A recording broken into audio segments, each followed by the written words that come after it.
تو یہی ہوتا ہے. جس طرح ایک تاجر کے پاس بیٹھو وہ اپنی تجارت کی باتیں کرے گا، اور اگر ایک عالم کے پاس بیٹھو گے تو دین کی باتیں کرے گا. ٹھیک ہے نا جی؟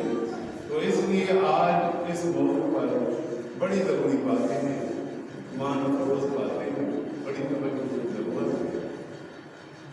اللہ تعالیٰ قرآن حکیم میں ارشاد فرماتا ہے یرفع اللہ الذین آمنوا منکم والذین اوتوا العلم درجات.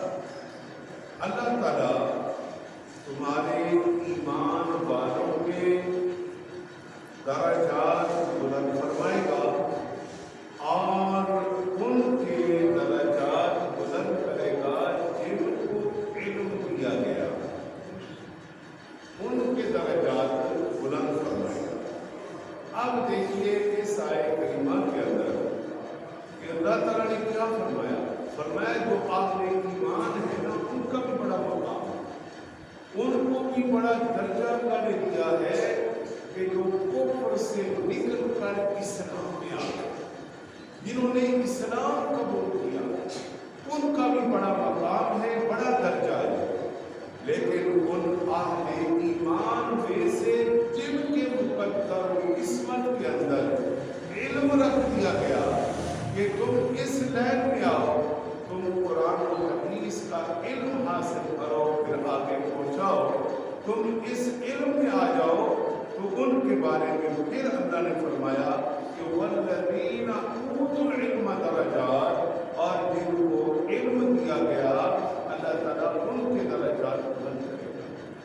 اس سے معلوم ہوا کہ اہل ایمان میں سے علماء کا مقام اللہ تعالیٰ نے الگ سے بیان فرمایا. اور پھر فرمایا هل يستوي الذين يعلمون والذين لا يعلمون انما يتذكر اولو الالباب. بڑی خوبصورت پیغام اس آیت کریمہ کے اندر ملا، وہ یہ ہے کہ اللہ رب العالمین ارشاد فرماتا ہے کہ اے لوگوں تم یہ بتاؤ اور آپ لوگوں سے فرماؤ کہ کیا جاننے والے اور انجان برابر ہو سکتے ہیں؟ یعنی جن کے پاس علم ہے وہ اور جن کے پاس علم نہیں، کیا وہ برابر ہو سکتے ہیں؟ فرمایا کہ وہ برابر نہیں ہو سکتے. هل يستوي الذين يعلمون والذين لا يعلمون. جاننے والے اور انجان، جن کے پاس علم ہے جن کے پاس علم نہیں، فرمایا کہ وہ برابر نہیں ہو سکتے. کتنی خوبصورت بات ارشاد فرمائی. اور فرمایا اس کو ہر بندہ نہیں سمجھتا، اہل علم کے مقام کو ہر بندہ نہیں سمجھتا. وہی سمجھتا ہے کہ انما یتذکر اولو الالباب، وہی جو نصیحت والے ہیں اور عقل والے ہیں، جن کو اللہ نے فہم و فراست عطا فرمایا، جن کو اللہ نے عقل دی ہے، وہ عقل کے ترازو کے اندر رکھ کر سوچتے ہیں کہ ارے میری ایک زندگی ہے، ایک علماء کی زندگی ہے، تو کیا میں ان کے برابر ہو سکتا ہوں جو کبھی قرآن کھولتے ہیں کبھی نبی کا فرمان کرتے ہیں.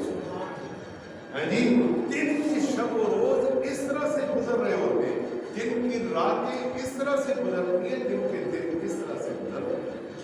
فرمایا کہ یہ برابر ہو سکتے ہیں؟ نہیں. پھر ارشاد فرمایا انما یخشی اللہ من عبادہ العلماء. اللہ کے بندوں میں سے اللہ سے وہی ڈرتے ہیں جو علم والے ہیں. یعنی جن کو اللہ نے علم کی دولت عطا فرمائی ہے، اس سے معلوم ہے کہ حقوق اللہ میں ہماری ذمہ داریاں کیا ہیں اور حقوق العباد میں ہماری ذمہ داریاں کیا ہیں. میرے عزیزوں، اس طرح ایک عام بندہ سوچتا ہے جو کاروباری ہے، آج آپ دیکھتے ہو آج تو بے شمار مثالیں ہیں جو آج مختلف قومی ہیں جن کے کاروبار ہیں، وہ چاہتے ہیں کہ لمحے کے اندر پورے پاکستان میں دنیا میں ہمارا کاروبار پھیلے. ٹھیک ہے، پھیلنا چاہیے، وہ بری بات نہیں ہے، اچھا ہے، یہ سوچ ہے، فکر ہے. وہ اپنی اس کام کے لیے رات دن کوشاں ہوتے ہیں. کیوں؟ ان کا مشن ہے کہ گھر گھر ہر میں مارکیٹ میں ہر جگہ جناب میرا کام پہنچے، میری چیز پہنچے، میری اشیاء، میری فیکٹری، میری مل کا کام جو ہے وہ ہر جگہ پہنچے، وہ اس کے لیے رات دن کوشاں ہے، جو ایک دنیا داری کے نظام میں مبصر ہے۔ تو آپ کیا سمجھتے ہیں کہ ایک عالم کو فکر نہیں ہوتی، علماء کو فکر نہیں ہوتی کہ معاشرے کے اندر بے حیائی، فحاشی، دین سے دوری، علم سے دوری، بد عملی، مساجد کی ویرانی اور دین سے لا تعلقی، اپنی منمانی کے فیصلے اور یہ سارا نظام جب معاشرے میں بن جاتا ہے اور لوگ جہالت کی طرف دوڑ رہے ہوتے ہیں تو علماء کو نیند آتی، علماء کو نیند نہیں آتی، وہ یہ دیکھ رہے ہوتے ہیں کہ اللہ تعالیٰ کے پیارے محبوب نے تو یہ فرمایا کہ العلماء ورثۃ الانبیاء، انبیاء کے وارث علماء۔ اب ایک عالم کو کیسے نیند آئے گی؟ جو صحیح عالم ان کی بات کر رہا ہے، ان کو کیسے نیند آئے گی کہ ایک طرف تو اتنے چیلنجز کا سامنا دنیا میں ہو چکا ہے، پھر وہ کیسے سو سکتے ہیں؟ وہ نہیں سو سکتے۔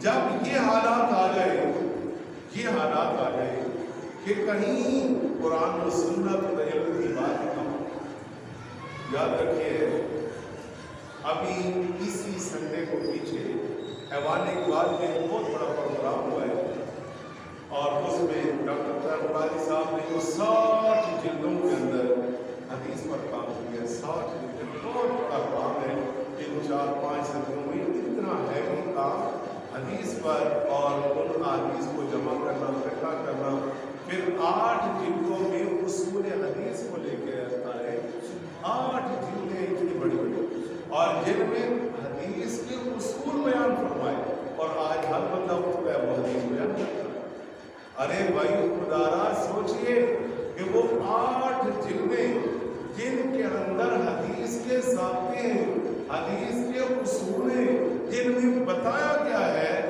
کہ حدیث پاک کو کس طرح سے بیان کرنا، کیا کون سی حدیث کس درجے کی ہے، یہ 8 جلدوں کے اندر اصول ہے۔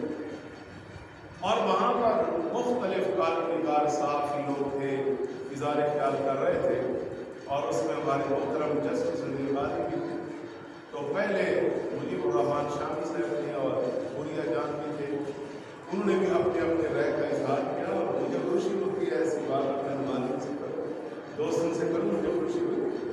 تو آپ وہاں پہ جو بات میں آپ کو بتانا چاہتا ہوں اور جس پر دکھ اور افسوس ہے اور آپ کا دل بھی کب کبھی جاری کرے گا کہ یہ کیا ہو رہا ہے، وہاں پر مجیب الرحمان شامی نے بات کی اور ہزاروں کا اہتمام کیا۔ اس نے کہا کہ دیکھیں یہ بتائیے کہ ماشاءاللہ اتنا حدیث پر کام اور اتنا علم ہمارا موجود ہے اور کام وہ مزید ہو رہے ہیں، لیکن یہ ہمارا قرآن حدیث اور ہمارا علم جو ہے ہماری ایوان ادب میں نظر کیوں نہیں آتا، ایوان ادب میں نظر کیوں نہیں آتا، ہمارا یہ شعبہ جات علم سے کیوں خالی ہے۔ اب آخر میں آگے گفتگو آئی جسٹس عزیز قاضی جناب، وہ نے کہا بھائی میں آپ کی بتاتا ہوں کہ میرے ساتھ کہتے ہیں کہ افتخار چودھری صاحب جب چیف جسٹس تھے نا، میرا کیس لگا اور اس کیس میں ہر پیشی پر دلائل دے رہا تھا، اور پھر ایک وقت آ گیا کہ میں نے اب ان دلائل کا رخ قرآن و حدیث کی طرف، تاکہ میں قرآن و حدیث سے دلائل پیش کروں اپنے موقف کو ثابت کرنے کے۔ اور ججز بیٹھے ہوئے تو جس پیشی پر میں نے قرآن اور حدیثوں سے دلائل لینے تھے، میں قرآن اور احادیث کی کتابیں ساتھ لے گیا، جو جہاں جہاں میرا موضوع تھا، نشان میرے لگے تھے، میں لے گیا تاکہ میں آج اپنا نقطۂ نظر قرآن سے ثابت کروں کہ میں اس ٹاپک پر جو باتیں کر رہا ہوں اس کے دلائل کی۔ تو جب کہتے ہیں کہ مختصر یہ ہے کہ جب کہتے ہیں میرا ٹائم آیا، میں نے اپنے دلائل شروع کیے اور میرا بیٹا ساتھ تھا، میں نے اسے کہا بیٹا قرآن پاک پکڑا ہوا، وہ میرے ساتھ کھڑا، کتابیں اور قرآن اور حدیث کی کتابیں وہ ساتھ کھڑا تھا، وہ مجھے اٹھا کے دینے کے لیے۔ تو جب میں نے قرآن پکڑا کہ میں قرآن پاک سے دلیل دوں اپنے موقف پر، کہ یہ دیکھیں جو میں بات کر رہا ہوں اللہ تعالیٰ کی تکلیف فرماتا ہے. پھر آگے حدیث سے پیش کرو تو مجھے کیا کہا جا رہا ہے کہ جناب آپ اپنا ویسے نقطۂ نظر بیان کریں قرآن پاک کی کیا ضرورت. اب بتائیں اگلا بندہ قرآن سے اپنا نقطۂ نظر پیش کرنا چاہتا ہے اور آپ کہہ رہے ہیں کہ جناب قرآن کی کیا ضرورت ہے. دکھ کی بات نہیں, افسوس کی بات نہیں. پھر کہتے ہیں کہ میں تو جڑ گیا. بولا میں نے کہا بھائی آپ میرا ٹائم شروع ہے نا, آپ اس میں میرا نقطۂ نظر سنیں. میرا نقطۂ نظر نہیں ہے, میرا نقطۂ نظر وہی ہے جو قرآن سنت ہے, لیکن میں دلائل سے ثابت کرنا چاہتا ہوں. لہٰذا میں جب بول پڑا تو پھر جو قریب ساتھی بیٹھے تھے انہوں نے کہا اس کی بات سنو. تو وہ یہ بتا رہے تھے اب آپ بتائیں کہ علماء کو کتنا چیلنج ہے, کتنا چیلنج ہو گیا ہے کہ قرآن و حدیث کو کس طرح سے ہر جگہ پہنچانا ہے. اور جب ایک اسلامی ملک کے اندر ایسا ہوگا تو باقی عوام کا کیا حال ہوگا. پھر تحفظ ناموس رسالت کا مسئلہ ہو, ختم نبوت کا مسئلہ ہو, جناب دیگر غیر شرعی کام اتنے ہو جائیں اور پھر اندھا دھند ناجائز فیصلے ہو تو پھر علماء سنیں, پھر علماء پکڑتے ہیں, پھر علماء میدان میں آتے ہیں. ہماری عوام کو آپ دیکھتے ہو جو ان کا مشن ہے اللہ علیہ السلام ہے, اور جو علماء کا مشن ہوتا ہے وہ نہیں ڈرتے کسی سے. وہ حق کی آواز کے لیے روڈوں پر بھی آتے ہیں, سڑکوں پر بھی آتے ہیں, ان کے سامنے بھی کھڑے ہوتے ہیں. علماء جیلیں بھی کاٹتے ہیں ہر کام کے اندر. کیوں؟ اس لیے کہ قرآن و سنت کو ہم نے نیچے نہیں آنے. قرآن و سنت ہے تو ہم ہیں, اگر قرآن و سنت نہیں تو پھر ہمارا فائدہ کیا ہے. زندگیاں ہم نے اس کام کے اندر سر. تو اب بتائیے کہ کیا علماء کی ذمہ داریاں دیکھیں اور ایک پڑھا لکھا ماحول اور طبقہ وہاں پہ کیا کر رہا ہے, کیا کر رہا ہے. آپ مجھے بتائیں. میں اب قرآن کی آیت ایک آپ کے سامنے رکھتا ہوں. اللہ تعالیٰ فرماتا ہے چوری کرنے والا مرد اور چوری کرنے والی عورت جب چوری کرے تو ان کا ہاتھ کاٹ کے رکھو. ہاتھ کاٹو, اللہ کا قرآن ہے. اور یہ بھی بتایا گیا کہ پہلی بار چوری ہو تو کون سا ہاتھ کاٹو, فقط دائیں ہاتھ کاٹ کے رکھو. اب یہ قرآن پاک کے اندر ترتیب بتائیے. پھر حضور کیا فرماتے ہیں, اگر میری بیٹی فاطمہ بھی خدا نہ خواستہ اگر وہ بھی چوری کی مرتکب ہو تو میں اس کا ہاتھ بھی کاٹ کے رہوں. دین دینے والے پیغمبر اعظم صلی اللہ علیہ وسلم نے سب سے زیادہ پیاری انسان کو اپنی اولاد اور وہ اپنی اولاد کی بھی پرواہ نہیں کرتے کہ اگر میری بیٹی بھی یہ کام کرے تو اس کے لیے بھی یہی حکم ہو. تو آج کون اٹھے جو قرآن و سنت کے خلاف فیصلے کرتے. اور آج جتنی چوریاں ہو رہی ہیں اس وقت ملک کے اندر آگ لگ چکی ہے. نہ روڈ پر محفوظ ہیں آپ, نہ گھر پر محفوظ ہیں, نہ دفتر میں محفوظ ہیں, نہ راستے میں محفوظ ہیں, نہ دن میں محفوظ ہیں, نہ رات میں, نہ صبح, نہ دوپہر, نہ شام, نہ مسجد میں, نہ مدرسے میں, نہ گھر میں, کسی جگہ بھی آپ کے ذہن پر سوار ہے کہ گھر سے آپ نکلتے ہوئے یا داخل ہوتے ہوئے کہیں ایسا تو نہیں کہ پیچھے چور تو نہیں آ رہا. یہ سوچ اب ہونی پڑی ہے جناب. تو یہ کیسے ہو گیا؟ جب آپ قرآن پر نہیں چلیں گے تو یہی ہوگا. کاٹیں ہاتھ. آپ تو غیر قانونی کام کر رہے ہیں. قانونی کام ہوگا کہ برائی کا خاتمہ ہوگا, برائی نیچے آئے گی, برائی کی روک تھام ہوگی. جب آپ قرآن و حدیث کو پیچھے ڈالیں گے اور جناب من مانی اور پیسہ اور رشوت اور اس طرح فیصلے ہوں گے تو پھر نظام نافذ ہوگا. علماء کی باتیں یہی بری لگتی ہے جو میں کہہ رہا ہوں, ٹھیک ہے نا. اور ہم بھی مجبور ہیں. یہ میں کیا بیان کر رہا ہوں کہ ایک فکر جو ہے وہ تو علماء ہی کر سکتے ہیں, علماء ہی کرتے ہیں. تو دوستو سنیے, آپ صلی اللہ علیہ وسلم نے ارشاد فرمایا, آقا کریم علیہ السلام کی حدیث جسے علامہ ابن عبد البر نے حضرت معاذ سے بیان کیا کہ ایک عالم جو ہے وہ زمین میں اللہ کا امین ہے, اللہ کا امانت دار ہے. تو امانت داری کا کیا مطلب ہے؟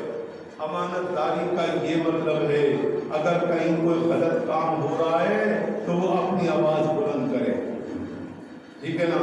تو یہ جو دیکھے گا کہ اللہ کا حکم یہ، حضور یہ کر رہے ہیں، صحابہ کرام اس طرح سے چل کے گئے اس نظام پر، اور اب یہ ہو رہا ہے، تو عالم نے تو آواز اٹھانی ہے، لیکن پھر آپ کو پتہ ہے کہ علماء کے باتوں کو دبایا جاتا ہے، ہر طرح آپ دیکھ چکے ہیں، میرے سے بھی آپ زیادہ جانتے ہیں، تو یاد رکھیں علماء کی آواز کو کیوں قرآن کی دبایا جا رہا ہے؟ اس لیے کہ وہ قرآن و سنت کی بات کرتا ہے، وہ قرآن و سنت کی بات کرتا ہے کہ بھئی اللہ رسول یہ فرماتے ہیں یہاں، لیکن پھر علماء کو بدنام کیا جاتا ہے، طرح طرح کے جناب مختلف طریقے لا کر، تاکہ معاشرے کے اندر ایک عالم کا مقام ایسے کر دو کہ لوگ ان سے ویسے ہی نفرت کریں، وہ چھوڑو یار مولویوں کی بات نہ کرو، استغفر اللہ۔ حضور فرماتے ہیں زمین پر اللہ کا امانت دار ہے وہ عالم،